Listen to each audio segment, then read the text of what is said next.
Hey everyone, and welcome to the Maria Fontana Show. I am here today with a guest who's a local Jersey guy, and I am honored to have him here. Steven's here. Hey Steven, welcome. Hey Maria, how you doing? Thanks for having me. I don't know who has more energy, you or I, but I'm amped. I think we make espresso nervous at this point, you know. Oh yeah, well I just had my espresso and now I'm on my decaf, so I love it. So Steven, tell everyone all about what you do, what your a little bit about your story. We have great listeners on the podcast, and this is also streamed onto YouTube, which you are YouTube famous, so I'm honored to have you here. Tell everyone a little bit about what you do Yep. and your magic, man. Yeah, thank you, thank you. You know, I started in the salon industry about 30 something years ago, and I got into the industry because I had a crush on a girl who worked at a hair salon down the street from me, where I grew up in Scotch Plains. I used to Back then it wasn't considered stalking, but there was a hair salon in this strip mall that I would walk to, get pizza in a deli, and I'd see this attractive girl from a distance, and I was like, man, that girl's so pretty. Mind you, I had just graduated high school. I had no idea what I wanted to do, and I used that as leverage to go in and try to meet her.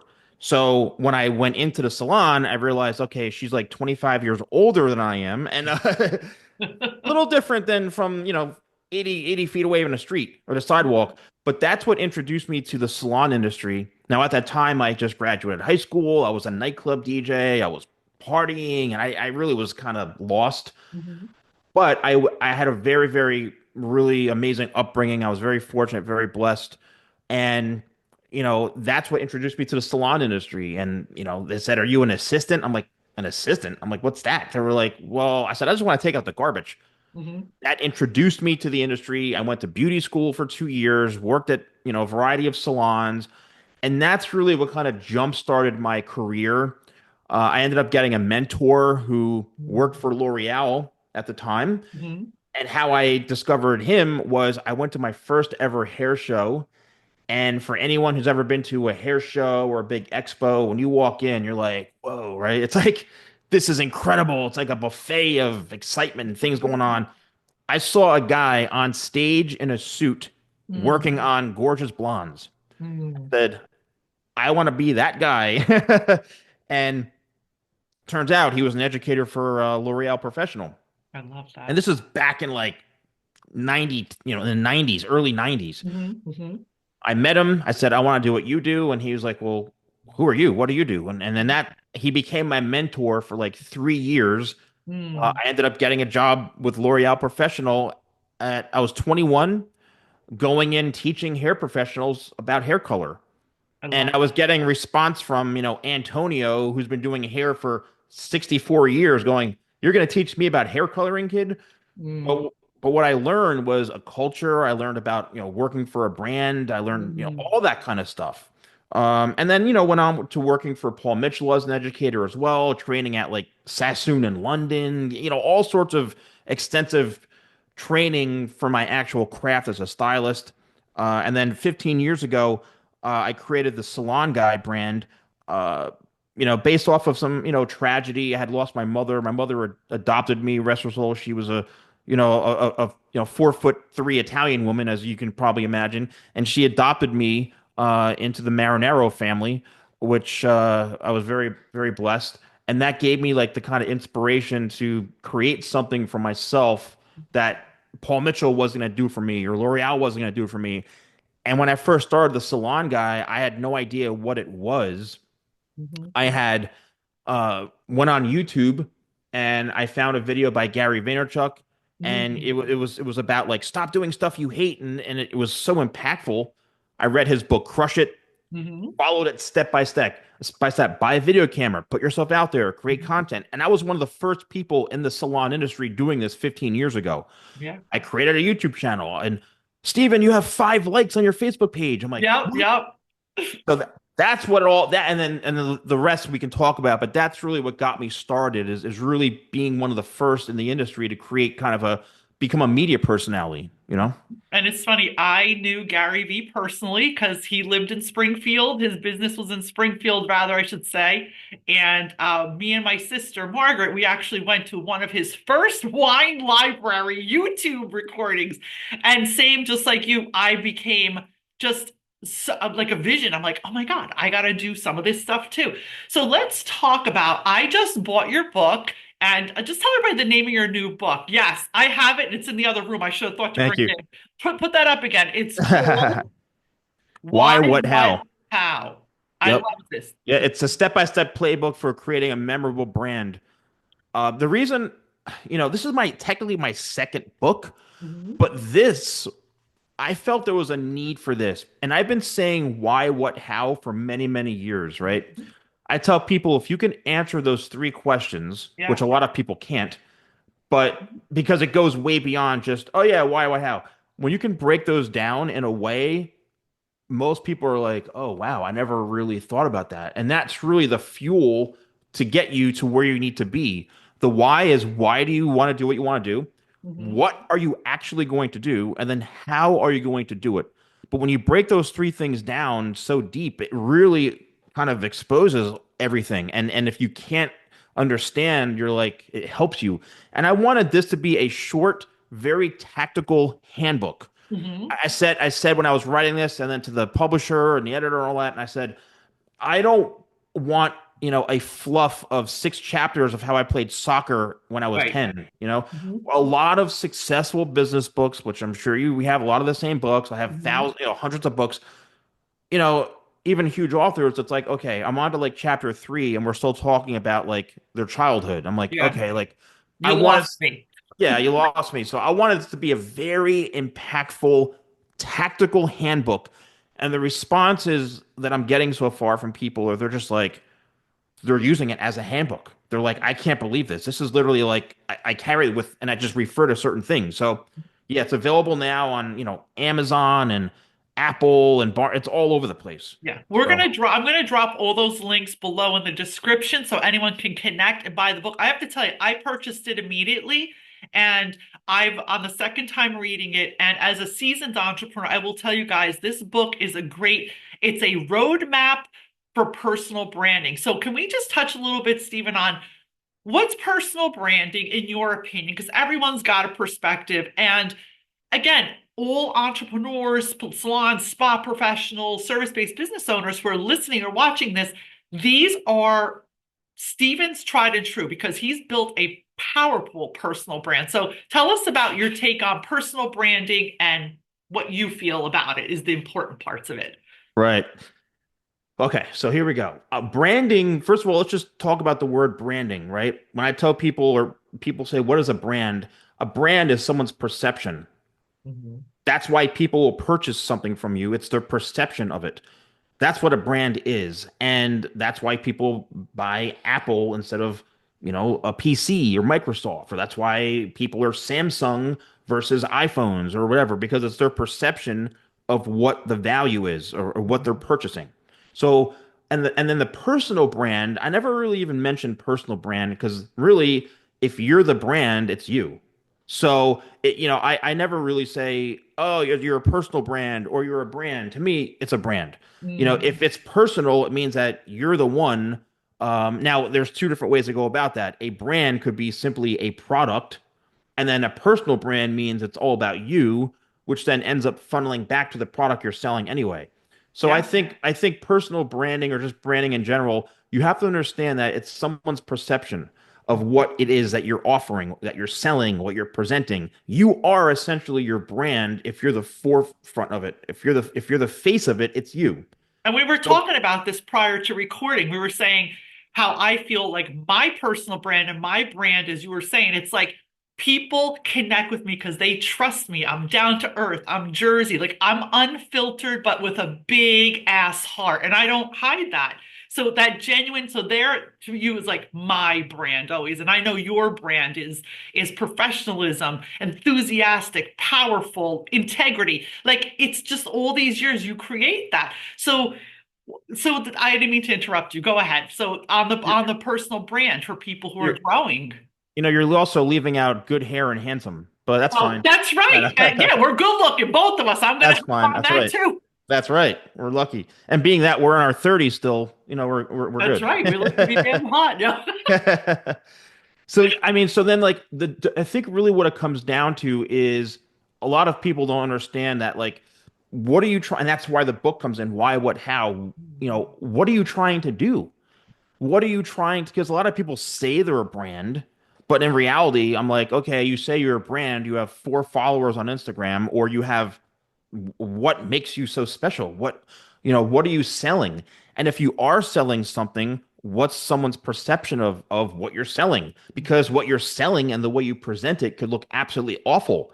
Whether it's a hair salon, whether it's a restaurant, whether it's a cafe, when people first walk in, guess what? There's a thing called first impression. How long has that been around? Yeah. So it's someone's first impression of what it is. And that's why for me over the years, I've been very true to like presenting something that is fairly universal. I'll sprinkle in some comedy stuff. I'll sprinkle in because that's me. If people really watch my stuff, they know I'm joking, or if I'm doing a haircut, I say, today we're gonna be even Steven, like or or if I'm talking about a bad haircut, I say, now you don't want a crime scene on the head because then the hair detectives show up. I got to do a crime scene on the head. I joke around, so I have Right. a Right. very, I joke around a lot. That's just me. But I think the one thing that people can take away from me as a brand is I haven't given up. I've been very committed, very dedicated, and not giving up is probably one of the biggest things you can do. And it's a challenge because I've seen a lot of people give up right when they're at that threshold of breaking through that wall, or they just give up. And I go, man, you were so close, or they just didn't know what they needed, you know? Right.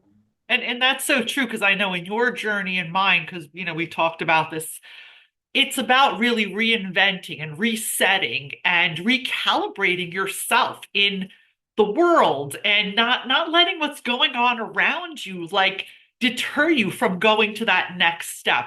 So if we were gonna, share something that you really have found has changed your life, what would you say like your top 2 or 3 things are for people who want to create a personal brand?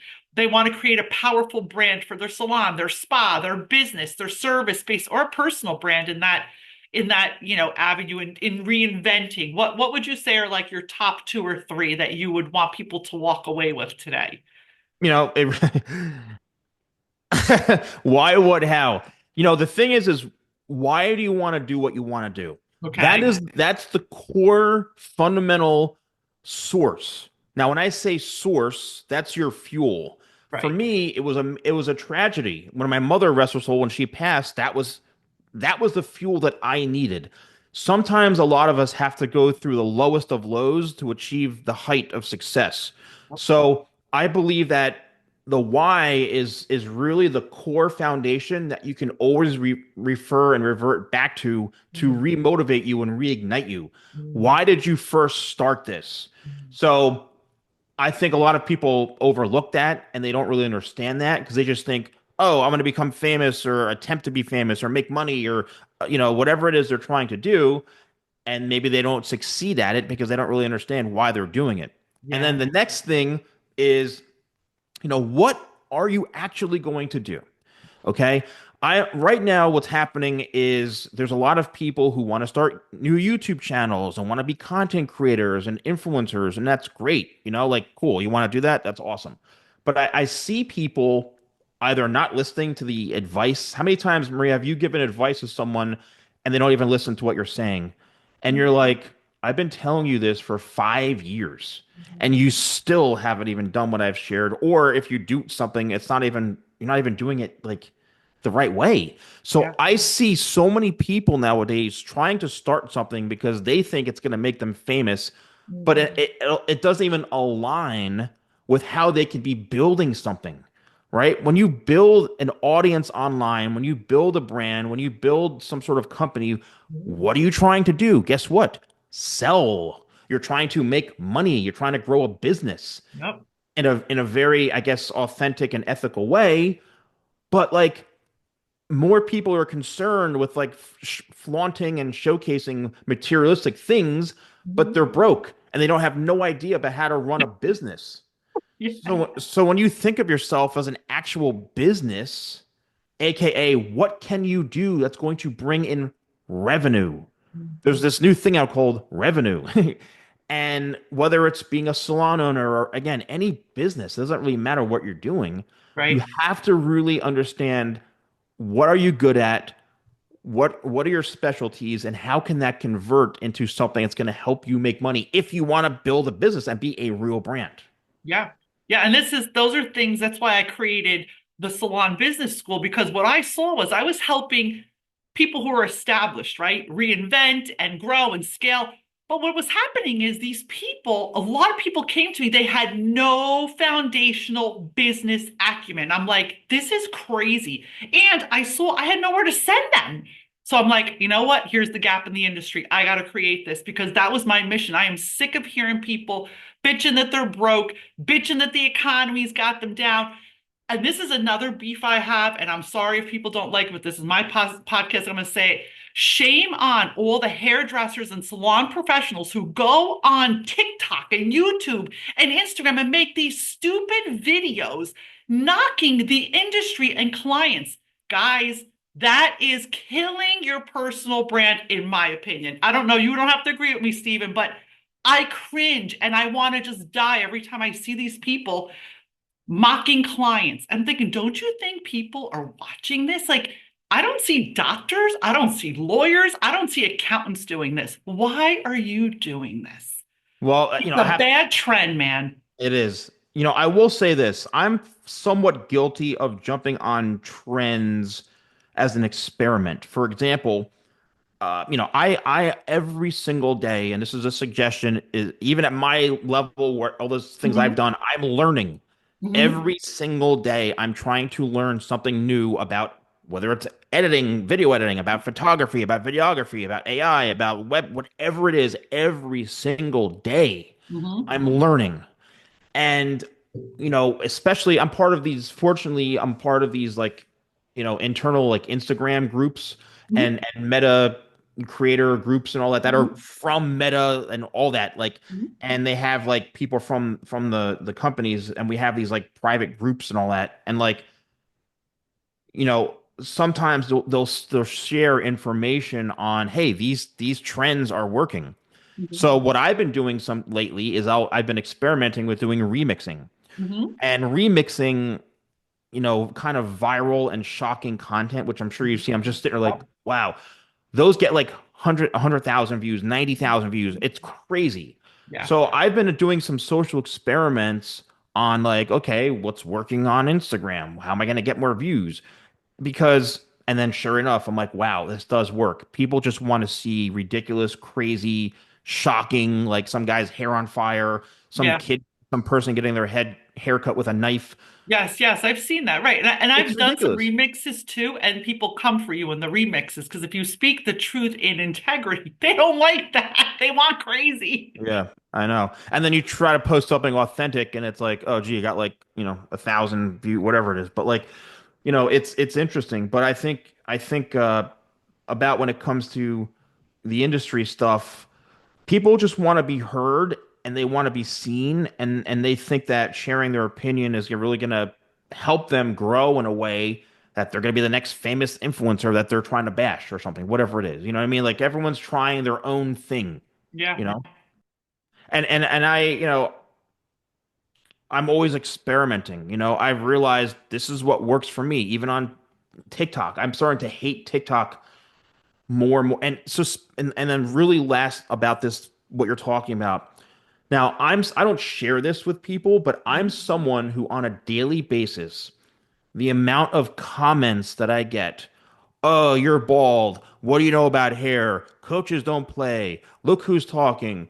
All from these Gen Z or these millennial like uh teenagers that are 13 years old making these ridiculous comments. I mean, I'm getting hundreds a day that I have to filter. You probably see I have to filter that out of my head Yeah. and say to myself like, okay, he's like 9.